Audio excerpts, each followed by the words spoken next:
குளியலறையில் சிறுநீர் கழிப்பது தொடர்பாக அப்துல்லாஹிபின் முகஃபல் கூற கேட்டேன்.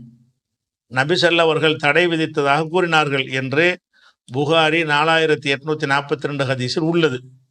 நபிசல் கூறினார்கள் என்று அடைப்பு குறிக்கல் உள்ளதால் குளியலறையில் சிறுநீர் கழிக்கலாமா கூடாதா விளக்கவும் அப்படின்னு சொல்லி ஆஃபியா பர்வீன்கிறவங்க கேட்குறாங்க. இவங்க சொல்லக்கூடிய ஹதீஸு புகாரில் 4842 ஹதீஸை சொல்கிறாங்க. அந்த ஹதீஸில் என்ன வருதுன்னு கேட்டால், குளியலறையில் சிறுநீர் கழிக்கிறது கூடாது. ஏன்னு கேட்டால் அதனால வஸ்வாசி ஏற்படும். குளியலறையில் சிறுநீர் கழித்தால் அதில் என்ன வரும், வஸ்வாசி ஏற்படும். வஸ்வாசினா மனக்குழப்பம் ஏற்படும் என்ற ஒரு செய்தி வருகிறது. அதில் ரசூலுல்லாஹ் சொன்னாங்கன்னு வரவே இல்லை. சமயத்து அப்துல்லாஹிபின் முகஃபல் அல் முஸ்னி, அப்துல்லாஹிபின் முகஃபல் சொல்ல நான் கேட்டேன். ஃபில் பவுலி ஃபில் மூத்தசலி, குளிக்கும் இடத்தில் சிறுநீர் கழிப்பதை பற்றி அவர் கூற கேட்டேன். யஹுது மின்ஹுல் வஸ்வாஸ், அதிலிருந்து வஸ்வாசி ஏற்படும், மனக்குழப்பம் ஏற்படும் அப்படின்னு சொல்லி அவருடைய சொந்த கூற்றா இருக்கிறது. ஆனால் பிராக்கெட்ல நபிகள் நாயகம் சொன்னார்கள்னு போட்டதா நீங்க சொல்றீங்க. நான் தமிழாக்கத்தை பார்க்கல. அப்படி மொழிபெயர்ப்பாளர் செஞ்சிருப்பார்கள் ஏன்னா அது கள்ளத்தனம். ரசூலுல்லாஹ் சொன்னாங்கன்னு இல்லாத ஒன்றில் ரசூலுல்லாஹ் எதுக்கு சேர்க்குறீங்க?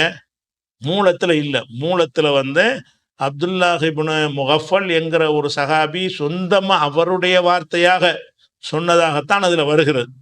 வேறு சில ஹதீஸுகளில் புகாரி முஸ்லீம் அல்லாத வேறு சில ஹதீஸுகளில் ரசூலுல்லாஹ் சொன்னதாகவும் இதே அப்துல்லாஹிபின் முகஃபல் வழியாக வருகிறது. அது அந்த ஹதீஸுகள் இல்லாமல் பலவீனமாக இருக்குது. அந்த ஹதீஸில் இருக்கிறது அப்துல்லா முகஃபல் சொன்னதாக ஹசன் பசரி அறிவிக்கிறாரு. ஹசன் பசரியை தத்ரீஸ் பண்ணக்கூடிய ஆள். நான் கேட்டேன் என்ற ஒரு சொன்னா தான் எடுத்துக்கொள்ளணும். அப்படி இல்லாதனால அந்த ஹதீஸ் சரியில்லைன்ற தனியான விஷயம்.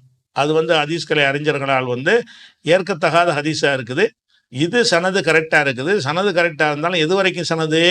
அப்துல்லாஹிபின் முகஃபல் என்பவருடைய சொந்த கூற்று என்பதற்கு தான் சனது இருக்கிறது.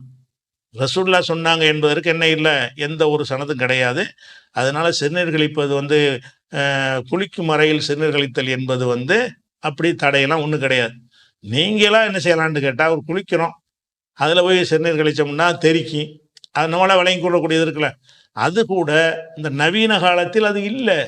எதுக்கு மார்க்கத்தில் தடுக்காமல் விட்டுருக்கணும் யோசிச்சு பார்த்தோம்னு சொன்னால், இந்த காலத்தில் உள்ள குளியறைகள் எல்லாம் சிறுநீர் கழித்தால் தனியாக வெளியேறி விடுவதற்குரிய ஒரு அமைப்போடு என்ன செஞ்சுருக்கிறாங்க. அதிலே பாத்ரூம்லாம் வச்சுருப்பாங்க, அந்த பேஷன்லாம் வச்சுருப்பாங்க. அதில் நீங்கள் யூரின் போனீங்கன்னாலும் மலம் கழிச்சா கூட அது பாட்டுக்கு போயிட்டே இருக்கும். அதுக்கு பிறகு இறங்கி கீழே குளிக்க போகிறீங்க. அப்படி தான் குளியலறையெல்லாம் எல்லா இடத்துலையும் இருக்கிறது.